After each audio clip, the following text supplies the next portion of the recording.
هو الطهور ماؤه الحل ميتته. الحل ميتته، الحل ميتته لا تعود على البحر.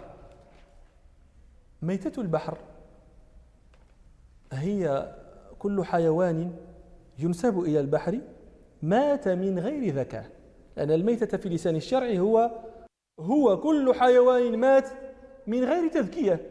هذا ما مات من غير تذكية فهو ميتة في لسان الشرع. فميتة البحر هي الحيوان البحري الذي يموت من غير تذكية. الحيوان البحري قسمان: قسم لا يعيش إلا في البحر، إذا خرج إلى البر مات، وقسم يعيش في البحر وتبقى حياته في البر أيضا. القسم الأول مثاله السمك، والقسم الثاني الذي تبقى حياته في البر أيضا السلحفاة المائية، الحلزون. الحلزون أنا حيوان مائي أنا.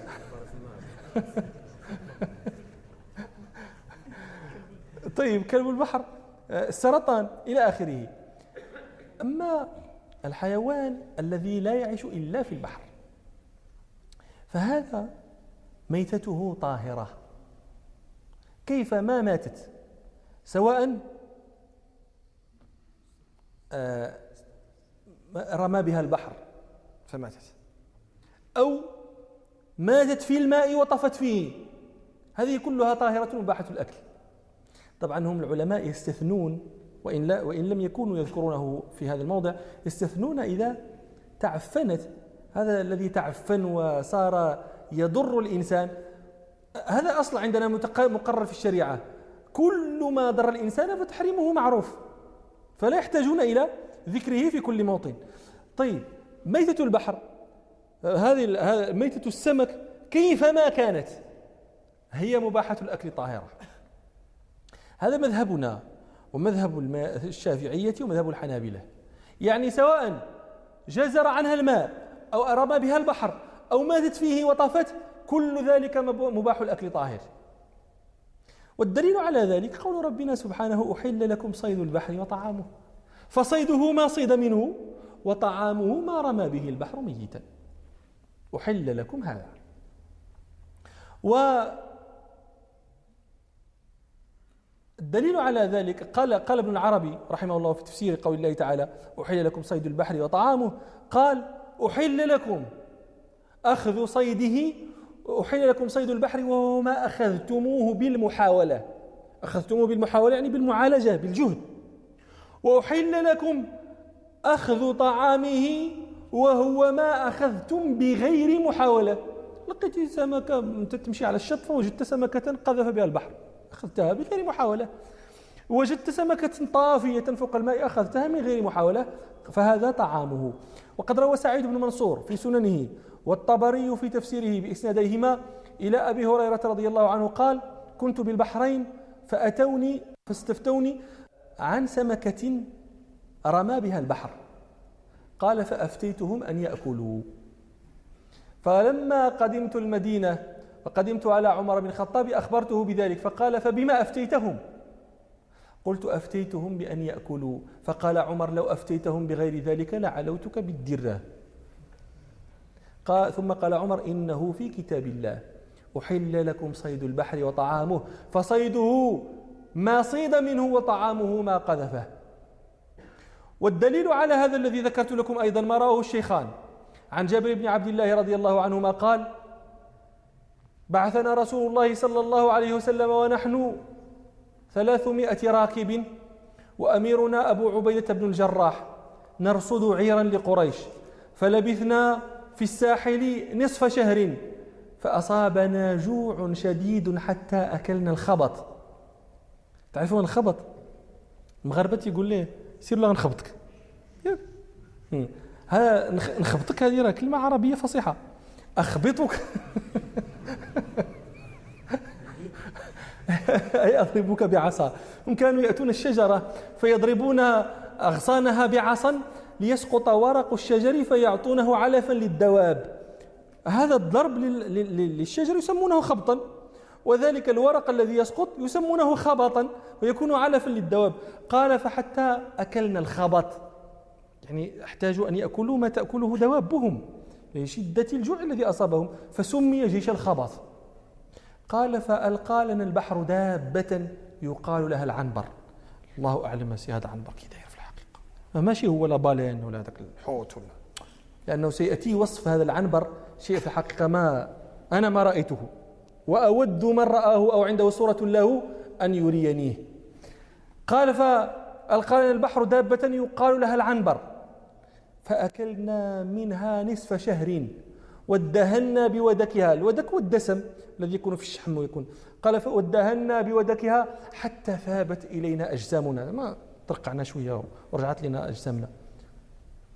فأخذ، وننتبه إلى حجم العنبر، قال فأخذ أبو عبيدة ضلعا من أضلاعه ثم نظر إلى أطول رجل في الجيش وإلى أطول جمل فحمله عليه فمر تحت الضلع. هذا ما تديروش لابالين، هذه الآن أكبر حوت نعرفه هو هذا لابالين، ومع ذلك لا يستطيع يعني. قال وجلس نفر في حجاج عينه. حجاج العين هو هذا العظم المستدير، نفر من الصحابة جلسوا في حجاج عينه. قال وأخرجنا من وقب عينه، وقب العين هو الحمى ديال العين. قال وأخرجنا من وقب عينه كذا وكذا قلة ودك. ما أعظم خلق الله، فما أعظم الله. قال فلما قدمنا المدينة ذكرنا ذلك لرسول الله صلى الله عليه وسلم فقال إنما ذلك رزق أخرجه الله إليكم فهل معكم من لحمه شيء فتطعمونا؟ قال فبعثنا إلى رسول الله صلى الله عليه وسلم شيء من لحمه فأكله. والرسول صلى الله عليه وسلم لم يقل لهم يعني أكلوا السلام، هذا سمك حوت ألقى البحر فأكل منه النبي صلى الله عليه وسلم. الدليل على ما ذكرنا أيضا ما رواه ابن ماجه عن ابن عمر رضي الله عنهما أن رسول الله صلى الله عليه وسلم قال أحلت لنا ميتتان ودمان، فأما الميتتان فالجراد والحوت، وأما الدمان فالطحال والكبد. فقال ميتتان، وميتة الحوت هذه أحلت لنا بنص رسول الله صلى الله عليه وسلم. واستدلوا على ذلك بحديث مالك وغيره هنا الحل ميتته. ذهب الحنفية إلى أن الحيوان الذي يموت حتف أنفه، الحيوان هذا الذي لا يعيش، نحن نتكلم الآن عن أي أنواع الحيوان؟ عن الذي لا يعيش إلا في الماء. ذهب الأحناف إلى أن الحيوان الذي لا يعيش إلا في الماء إذا مات حتف أنفه، مات في الماء وطفى فيه، فهذا لا يجوز أكله. إنما يبيحون أكل الذي يصاد، أو إذا قذف به البحر جزر عنه الماء فهذا يبيحونه. أما إذا مات في الماء حتى طفى فهذا عندهم لا يؤكل. واستدلوا على ذلك بعموم قوله تعالى حرمت عليكم الميتة، قالوا هذا ميتة. واستدلوا على ذلك أيضا بما روى أبو داود في سنن عن جابر بن عبد الله رضي الله عنهما أن رسول الله صلى الله عليه وسلم قال ما رمى به البحر أو جزر عنه فكلوا، وما مات فيه فطفى فلا تأكلوا. واستدلوا على ذلك بما رواه الطحاوي عن علي بن أبي طالب رضي الله عنه قال ما طفى فيه فلا تأكلوا. واستدلوا أيضا بما رواه الطحاوي عن جابر من قوله أيضا أن ما مات في البحر وطفى فيه فلا ينبغي أن يؤكل. وردوا أدلة الجمهور فحملوا قول ربنا سبحانه أحل لكم صيد البحر وطعامه على ما لم يمت فيه ويطفو، يعني قالوا هو ما صيده ما صيد منه وطعامه ما رمى به، أما ما طفى فيه مات وطفى فيه فهذا لا يكون طعاما، هكذا قالوا. وكذلك قالوا في قوله صلى الله عليه وسلم أحلت لنا ميتتان، قالوا هي الميتة هو ما جزر عنه وما رمى به لا ما طفى فيه. واستدلالهم هذا فيه نظر ظاهر، استدلالهم رحمهم الله بهذا فيه نظر ظاهر. لماذا؟ حديث جابر الذي استدلوا به أن النبي صلى الله عليه وسلم قال ما جزر عنه أو رمى به فكلوا وما مات فيه فطفى فلا تأكلوا، هذا حديث ضعيف فلا يصلح الاستدلال. وأما ما استدلوا به من قول علي وقول جابر رضي الله عنهما فهذا يعارضه قول أبي بكر وقول أبي طلحة الأنصاري. فقد روى الطحاوي في شرح مشكل الآثار عن ابن عباس رضي الله عنهما قال: أشهد على أبي بكر الصديق رضي الله عنه أنه قال: السمكة الطافية حلال لمن أراد أكلها.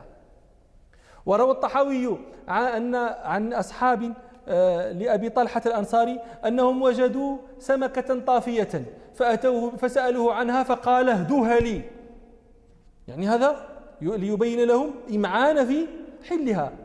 فإذا كان هذا مما اختلف فيه أصحاب رسول الله صلى الله عليه وسلم فأولى القولين بالصواب ما وافق قول رسول الله صلى الله عليه وسلم. وقد صح أنه صلى الله عليه وسلم أباح لنا ميتة السمك من غير تفريق بين سمك طاف وغير طاف.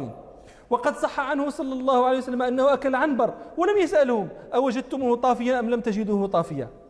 وقال ربنا: وطعامه أحل لكم صيد البحر وطعامه، ولم يفصل ربنا بين طاف وغير طاف، فدل ذلك على أنه كيفما كانت ميتة البحر فإنها طاهرة يجوز أكلها. القسم الثاني من حيوان البحر وهو ما يعيش في البحر وتستمر حياته في البر. هذا مذهب الإمام مالك رحمه الله فيه أنه يجوز أكله وأنه مباح. ودليله رحمه الله عموم قول ربنا: أحل لكم صيد البحر وطعامه. هذا العموم كل يستفاد منه أن كل طعام من طعام البحر سواء كان سمكا أو غير السمك فهو مباح يجوز أكله. طبعا عندنا قولان آخران في المذهب نضرب عنهما صفحا، لأن المشهور والراجح الذي ينصره الدليل هو قول مالك رحمه الله. لكن كان مالك رحمه الله يكره أكل خنزير البحر وكلب البحر، يكره ذلك لاسمه. قال ابن القاسم كما في المدونة، قال ابن القاسم: كان مالك لا يجيبنا بشيء في كلب البحر وخنزير البحر، ويقول: أنتم تقولون خنزير، أنتم تقولوا ليه خنزير، هو خنزير البحرية، ولكن ما نقدرش نقول لكم كونوا الخنزير، وفي نفس الوقت ما نقدرش نحرم عليكم ديال البحر، فكان يكرهه. وقال ابن القاسم: أما أنا فلا آكله، فأما أنا فأتقيه، ولو أكله رجل لم أره حراما. وهذا مذهب الشافعية الصحيح عنهم المنصوص عليه في الأم.